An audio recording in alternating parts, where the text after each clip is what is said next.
I'm Becky from Lessons by the Lake. So I want to talk to you about morning meeting procedures today. So I first learned about morning meeting my first year of teaching. It's at a school in Minnesota. I'm from Pennsylvania originally, but I can explain that story another day. So the school has a school-wide morning meeting. I had never even heard of morning meeting at this point, but I was very excited. I was teaching 5th grade for my first year, even though my whole life dreaming of being a teacher, I always said I didn't want to teach 5th grade because they would be taller than me, but they were taller than me and it was okay. So my 5th graders have been doing morning meeting since kindergarten. So even though I read all the professional development books, I researched, I learned as much about facilitating morning meeting as I possibly could, my 5th graders really taught me a lot along the way because they had done it year after year. They knew how it worked. They knew the routines that worked best. I really learned a lot from them.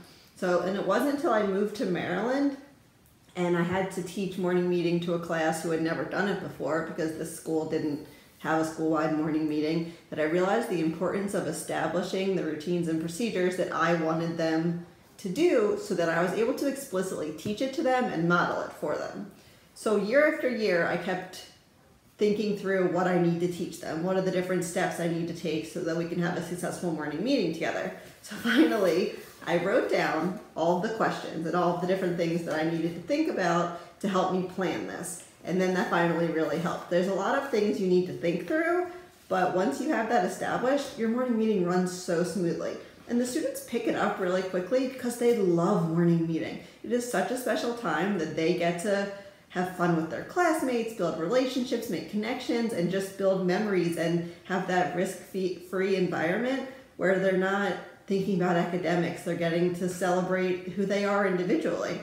So some of the things that you need to think about before starting is things like the location. Where does the morning meeting take place? Where do you want them to sit? How do you want them to get to that location? For example, my morning meeting is always first thing in the morning after the students have breakfast in my classroom. So they knew the routine was to throw away their breakfast, push in their chair, and come sit on the rug.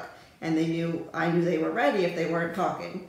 So you need to think about how should their bodies look? Are they allowed to talk to their friends until you tell them they're ready? What do you want them to be doing to show that they're ready to start morning meeting? Then morning meeting traditionally has 4 parts: the greeting, the sharing, the activities, and the message. Do you want to do all 4 parts? Do you have enough time for all 4 parts? So it just depends on your class. So this is a freebie on my blog. You can go and download that can help you think through all the different parts.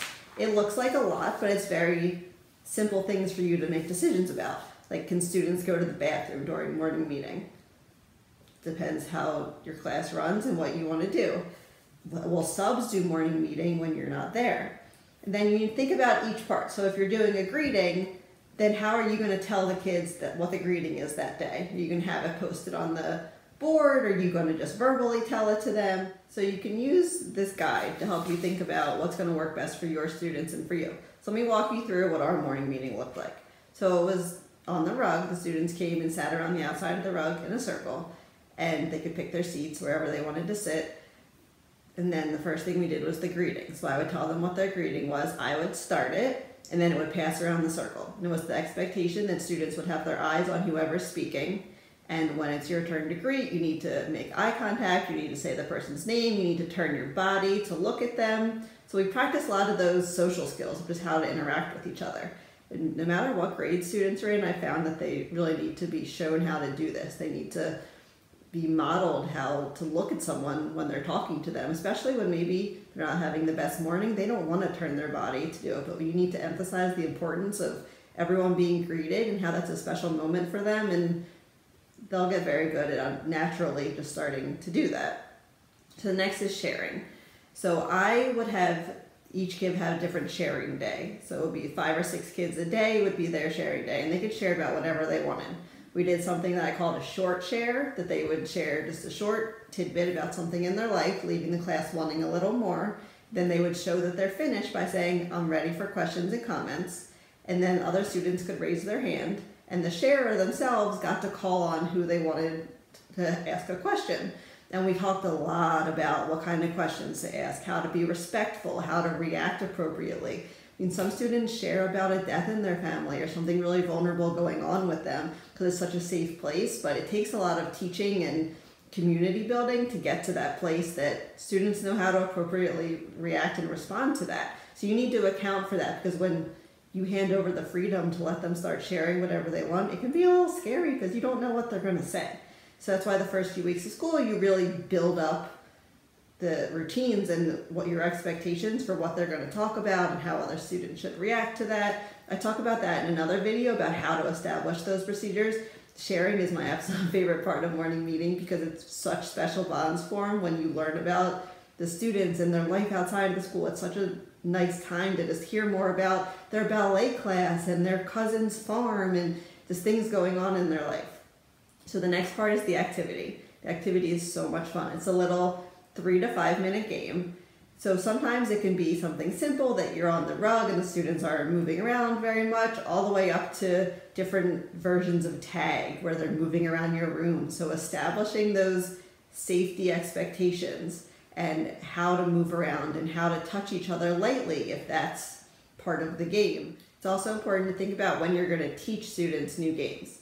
Some games you can explain it and model it in about 30 seconds and they're able to pick it up. Other games require more explicit teaching, so maybe during recess or if you have certain time built into your day, you can teach them a new game and establish all the routines and teach them the directions so they know what to expect. So that day during morning meeting, when you say it's time for that game, they're ready to go. So the message is an important part of morning meeting. So think about, are you going to do a message? Do you already do one? Maybe that's academically related. Do you want to have it handwritten? Do you want to type it out? You can do it a week in advance. That's always nice to have it done and ready to put up every morning. And will students be interacting with it? Will it give them a direction of something they need to do?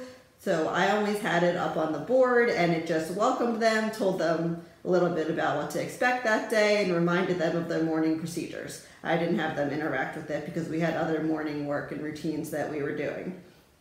Overall, I did all 4 parts of morning meeting each day. I did have subs do morning meeting because I wanted to keep that routine when I wasn't there. I left much simpler greetings and activities for the subs to facilitate that the students were really confident with and were able to show self-control and responsibility in performing without me being there. Something I worked up to was having students lead morning meeting themselves, where they got to pick the different aspects. They got to announce the sharers' names. There's so many possibilities in morning meeting for you to establish ownership and leadership in your classroom, and students really respond to it, and it's such a special part of the day. So another big part is not every student loves morning meeting. Most of them do, and even the ones that don't usually eventually do, but there could be behavior problems. So what is going to be your consequence when a student is talking when they're not supposed to, or if they're playing the game inappropriately? So you need to think about that and establish that right away. Usually students want to be part of this special time of the day, and behavior problems don't really happen, or they take care of themselves in the first couple of weeks. But just anticipate that. Be ready for that. Know what you're going to do so you're not caught off guard if something does happen. And hopefully it doesn't. So I hope this was helpful for you to think about some of the procedures. I didn't go through all the questions on here because that would take a lot of time, and I don't know if you want to listen to me for that long. But I do talk a lot about this on my blog. I'll put the link in the description if you want to hear more about the procedures. If you want to reach out to me, I'm happy to help you walk through this and plan your first morning meeting, or if you have specific children that you're worried about and you want to accommodate for, let me know. I'm happy to help with all of this. I absolutely love morning meeting. So if you want to download this, I'll put the link down in the description. And thank you for stopping by.